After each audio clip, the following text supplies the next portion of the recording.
és la mort política de Pedro Sánchez.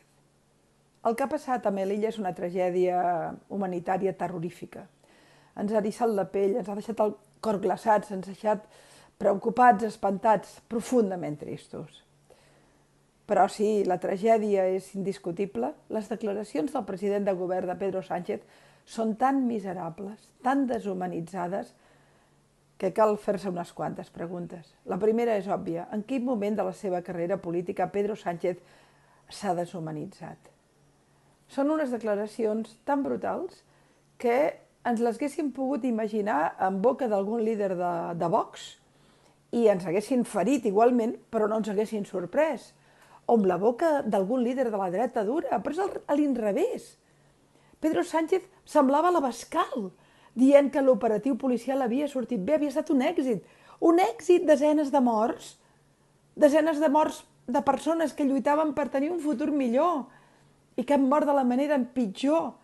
I considerar això un èxit?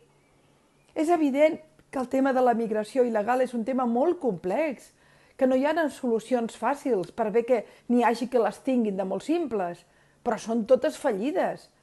I que hi ha molts matisos, des de la posició dels que diuen que vingui tothom o la posició dels que diuen que no vingui ningú, hi ha un ampli ventall de matisos. I ningú té una solució fàcil. Ho podem entendre.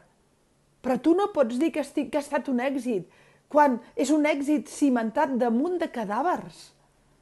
No tinc cap mena de dubte que Pedro Sánchez s'ha acabat la seva tomba, que ja ha demostrat que és un líder de la perspectiva de la política exterior totalment fallit, ha quedat atrapat en la tranyina de primer enfadar els saharauis, després emprenyar els marroquins i després emprenyar els algerians, i no sap com sortir-se'n.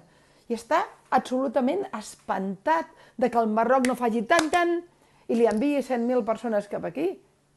I com que no sap què fer, i estic convençuda que aquestes declaracions són fruit d'una trucadeta de Marroc. Tu, ara defensa l'operatiu policial, no et moguis ni un pèl. Però això vol dir que aquest és un líder feble, atrapat en aquesta tranyina i, òbviament, deshumanitzat. No crec que pugui sobreviure políticament. No recordo unes declaracions tan miserables d'un líder polític, i mira que n'hem tingut des de mai. I no crec que pugui sobreviure a una indecència com aquesta. Qui queda també tocat és Podemos, perquè Podemos, el que ha passat a la roda de premsa amb una Irene Montero que 5 periodistes li han preguntat què opinava i la ministra l'ha fet callar. Callar! Sí, tenen l'Echenique que va rondinant, però el govern? I no han provocat cap crisi de govern. Creuen que poden sobreviure una cosa així? I els del PP quedant decents. Els del PP, el González Pons dient no es pot parlar d'èxit quan hi ha hagut morts. Però què és això? Sincerament, estic convençuda que Pedro Sánchez feia molt temps que feia toms i que no era gens confiable.